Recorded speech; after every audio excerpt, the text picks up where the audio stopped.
Then pause it, but don't stop it. Now? Hmm? Yeah.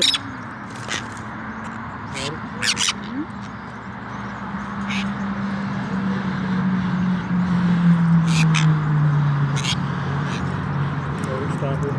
Record. Okay. Get him upside down. Get him comfortable.